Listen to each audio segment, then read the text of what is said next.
Salam Bapak Ibu dan saudara-saudaraku yang saya kasih dan Tuhan Yesus. Apa kabar?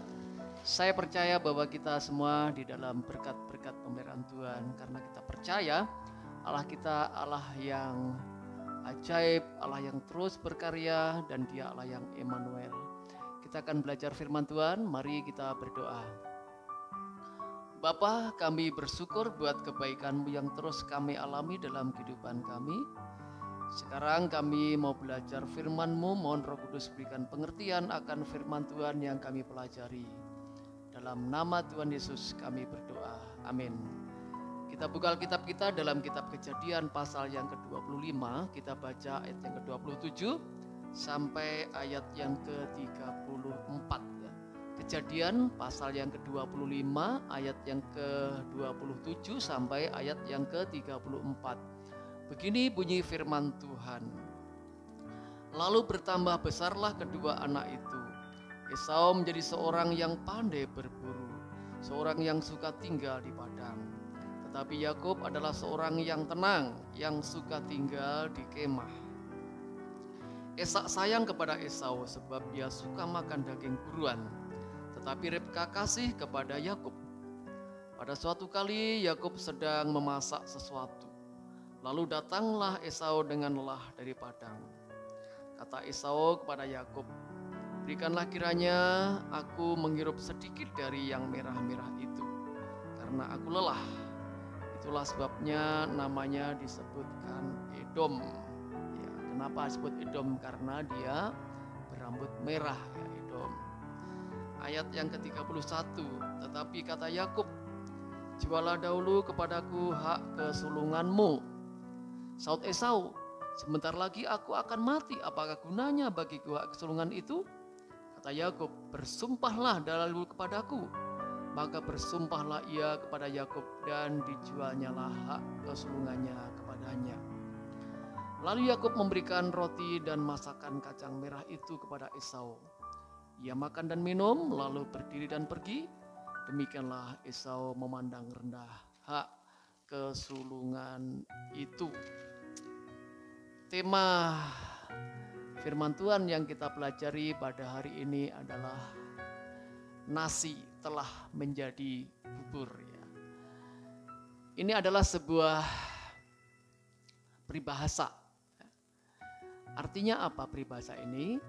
Peribahasa ini memberikan penggambaran atau gambaran buat kita bahwa satu hal yang sudah terlanjur, yang tidak bisa diubah lagi, sehingga kita menjadi menyesal. Ya. Bapak Ibu Saudaraku yang saya kasih dalam Tuhan Yesus, ya, mungkin karena keputusan, kebijakan yang salah, akhirnya di kemudian hari orang menyesal, sehingga bisa dipakai istilah nasi telah menjadi bubur. Ya. Esau adalah salah satu pribadi yang tercatat dalam Alkitab yang karena kebijakannya, karena keputusan yang salah, akhirnya dia mengalami sebuah penyesalan di dalam hidupnya. Apa yang dia buat? Ya, dia menjual hak kesulungannya atau mengganti hak kesulungannya dengan bubur kacang merah. Dan Alkitab mencatat bahwa akhirnya setelah dia sadar itu bahwa dia salah keputusannya, dia menangis sejadi-jadinya, dia meraung-raung menyesali apa yang diputuskan. Tapi semuanya sudah berubah, semuanya sudah terlanjur, ya, penyesalan di kemudian hari tidak ada gunanya. Nah, Bapak Ibu Saudaraku, dalam kehidupan kita sebagai orang percaya, mari kita bijaksana dalam hidup ini. Jangan sampai kita salah ambil keputusan sebagai orang percaya. Kenapa? Kalau kita salah ambil keputusan, salah menyikapi segala sesuatu, ya, kita bisa kehilangan berkat-berkat, jaminan-jaminan berkat yang Tuhan berikan dalam kehidupan kita. Ya. Kita akan belajar dari peristiwa ini, dari peristiwa Yakub. Kita akan belajar bahaya-bahaya yang harus kita hindari. Supaya apa? Supaya kita tidak kehilangan jaminan-jaminan berkat yang Tuhan sudah berikan dalam kehidupan kita. Yang pertama kita lihat di dalam ayat yang ke-27, ini sikap yang harus kita hindari. Lalu bertambah besarlah kedua anak itu. Esau menjadi seorang yang pandai berburu, seorang yang suka tinggal di padang. Bahaya yang pertama adalah mengabaikan komunitas keluarga. Keluarga adalah lembaga pertama yang didirikan Tuhan. Sebab itu keluarga adalah lembaga yang kudus, yang berkenan di hadapan Tuhan. Dan Tuhan punya tujuan supaya lewat keluarga nama Tuhan dimuliakan. Kita mengalami berkat-berkat kasih Allah lewat lembaga keluarga ini, saudaraku. Sebab itu dalam bagian lain ya, begitu terhormatnya lembaga ini, Yesus ketika diundang menghadiri sebuah pernikahan di kota Kana, dia berkenan hadir di sana, dia menghargai lembaga keluarga ini, saudaraku ya. Nah, dalam nas yang kita baca ini dijelaskan bahwa Esau tidak peduli dengan komunitas keluarga. Hari-harinya yang dilakukan adalah dia sering keluar kemahnya. Sementara adiknya Yakub bersama orang tuanya, dia tenang dikatakan, dan dia suka di rumah ya belajar sesuatu dari orang tuanya. Ya. Tapi Esau sering keluar, bahkan tinggal di padang. Untuk apa? Untuk menyalurkan hobinya sebagai seorang pemburu. Ya. Akhirnya karena dia terlalu asik dengan hobinya, dia lupa ada sesuatu yang perlu dijaga baik-baik, yaitu hak kesulungan. Berkat-berkat yang Tuhan berikan dalam hidupnya. Mari Bapak Ibu Saudaraku yang saya kasih dan Tuhan Yesus ya. Keluarga yang kita bangun adalah sebuah lembaga yang kudus, yang berkenan di hadapan Tuhan. Mari kita bangun sebuah komunitas ini dengan benar ya. Kita jadikan keluarga sebagai tempat untuk membina kehidupan iman sisi keluarga. Suami, istri, anak-anak atau keluarga lain yang tinggal dalam rumah tangga kita bangun ya. Makanya Bapak Ibu Saudaraku, gereja kita dalam masa pandemi ini kita membentuk sebuah pelayanan yang bernama Misbah Keluarga. Mari kita jadikan kesempatan membangun Misbah ini sebagai kesempatan membangun sebuah keluarga. Supaya anak-anak kita dibangun kehidupan imannya, suami, istri, dan anggota keluarga yang lain dibangun lewat keluarga di mana kita berada ya. Jadi itu bahaya yang pertama yang harus kita hindari. Jangan mengabaikan komunitas keluarga. Yang kedua, di dalam ayat yang ke-29 dan ayat yang ke-30, di situ dikatakan demikian, 29. Pada suatu kali Yakub sedang memasak sesuatu. Lalu datanglah Esau dengan lelah dari padang. Kata Esau kepada Yakub, berikanlah kiranya aku menghirup sedikit dari yang merah-merah itu, karena aku lelah. Itulah sebabnya namanya disebutkan Edom. Yang kedua bahaya yang harus kita hindari adalah terlalu lelah dengan hal-hal yang sementara. Bapak Ibu Saudaraku yang saya kasih dan Tuhan Yesus, kita diciptakan oleh Tuhan supaya kita menjadi pribadi yang dinamis, bekerja, beraktivitas. Untuk apa? Untuk memenuhi keperluan hidup kita, untuk mengejar cita-cita. Demi karier kita mesti bekerja keras, karena jabatan kita harus kerja keras. Ya. Kita berbisnis, kita berusaha untuk keperluan hidup kita. Dan memang Tuhan kita juga mengajar demikian, karena Allah kita dinamis. Dalam kitab Kejadian, Bapak Ibu bisa baca di ayat 1 sampai pasal 2. Ya, Tuhan menciptakan hari 1 sampai hari yang ke-6, ciptakan langit, bumi dan segala isinya, dia bekerja keras. Tapi pada hari yang ke-7 dijelaskan dalam kitab Kejadian pasal yang kedua ayat 2 dan 3, Allah berhenti dari setiap pekerjaannya pada hari yang ke-7, lalu Allah menguduskannya dan Allah memberkati hari ke-7. Artinya apa Bapak Ibu? Ada masanya kita mesti harus membuat sebuah keseimbangan dalam hidup ini. Kita boleh bekerja untuk keperluan hidup kita sehari-hari, mengembangkan karier kita, mengembangkan usaha-usaha kita, tapi jangan lupa, mari kita juga membangun kehidupan rohani dalam kehidupan kita. Kenapa? Karena lewat kehidupan rohani itu kita akan ada kekuatan-kekuatan di dalam menjalani kehidupan ini. Ada keseimbangan di dalam hidup ini, Bapak Ibu Saudaraku. Kembali pada Esau.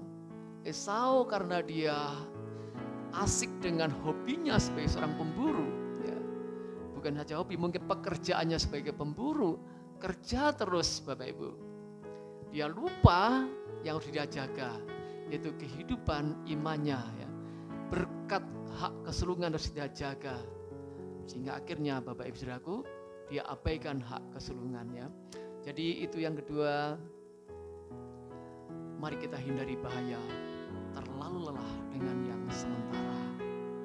Kita mesti waspada Bapak Ibu ya. Ada hal yang prioritasnya. Tuhan, firman-Nya, janjinya harus kita pelihara dalam kehidupan kita. Yang ketiga, yang harus kita hindari, ya, belajar dari Esau, ayat yang ke-32 dan ayat yang ke-34. Di situ dikatakan demikian, saud Esau, sebentar lagi aku akan mati, apakah gunanya bagiku hak kesulungan itu? Ayat yang ke-24, lalu Yakub memberikan roti dan masakan kacang merah itu kepada Esau. Ia makan dan minum, lalu berdiri dan pergi. Demikianlah Esau memandang ringan hak kesulungan itu. Yang ketiga, memandang rendah hak istimewa. Esau mendapatkan hak istimewa ya, dari Tuhan, ya, dari orang tuanya. Apa hak istimewanya? Dia diberikan hak kesulungan. Hak kesulungan adalah hak untuk mewarisi kekayaan dari orang tua, bahkan nenek moyangnya, yaitu Abraham. Dia mewarisi itu, saudaraku, untuk mengelola, mengatur, saudaraku, memiliki. Dan yang berikutnya, hak kesulungan adalah hak untuk menjadi pemimpin atas ya keluarganya, sebagai pemimpin, pemegang otoritas. Ini sebuah hak yang istimewa dan dicari-cari orang pada masa itu ya. Nah, Bapak Ibu Saudaraku, tapi karena dia seperti yang kita pelajari tadi, karena dia terlalu asik dengan hobinya, dengan pekerjaannya, dia sering berburu keluar ke padang belantara, dia mengejar buruannya, memenuhi keperluan hidupnya, ya, hal yang sementara. Dia lupa untuk memelihara hak kesulungannya itu. Dengan mudahnya dia tukar dengan dijelaskan ayat yang ke-32 dan 34 tadi. Dengan mudahnya dia berkata, sebentar lagi aku akan mati. Apa artinya hak kesulungan? Begitu ringannya dia berkata seperti itu. Dan dengan mudahnya dia tukar hak kesulungan dengan roti dan semangkok kacang merah. Bapak Ibu, memang dia kenyang sesaat, tapi tidak lama kemudian dia lapar lagi ya. Ya, secara natural ya, memang manusia paling setelah makan yang 4 jam lagi dia jadi lapar ya. Demikian juga dengan Esau ya, mungkin dia ketika dia makan roti dan makan kacang merah tadi, bubur kacang merah ya, dia kenyang, tapi setelah itu dia lapar lagi ya. Mengingatkan kepada kita Bapak Ibu Saudaraku ya, hal-hal yang sementara, jabatan, apa itu kekayaan, semuanya itu sifatnya sementara dan itu akan hilang. Mari kita jaga ya hak istimewa yang Tuhan berikan buat kita. Hak mewarisi kerajaan Allah dalam melewat pribadi Yesus. Hak jadi anak-anak Allah. Jaminan jadi warga kerajaan surga. Dibebaskan dari hukuman Tuhan, itu hak istimewa yang Tuhan berikan dalam hidup kita. Mari kita pelihara, kita jaga baik-baik. Jangan hanya karena sementara kita tinggalkan, saudaraku. Saya ingatkan kepada muda-mudi ya, jangan sampai karena masalah teman hidup kita tinggalkan Yesus, Bapak Ibu. Ada banyak terjadi ya.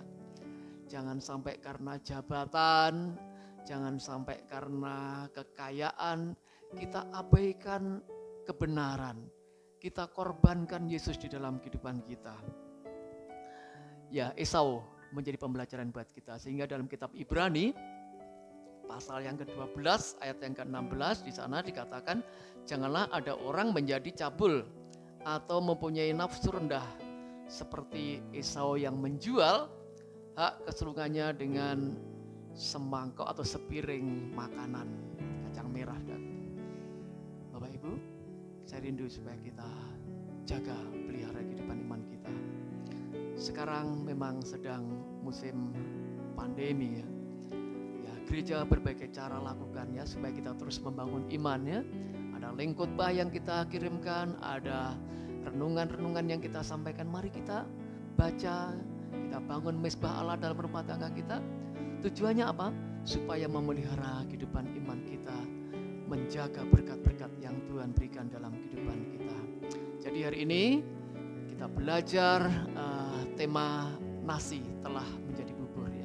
Jangan sampai timbul penyesalan di kemudian hari dalam hidup kita. Mari kita waspadai atau kita menyadari bahaya. Bahaya yang pertama, mari kita memperhatikan komunitas rumah tangga atau keluarga kita. Jadikan keluarga sebagai tempat membangun iman bagi sisi keluarga. Yang kedua, mari kita juga jangan sampai terlalu capek, terlalu lelah untuk mengejar hal-hal yang sementara.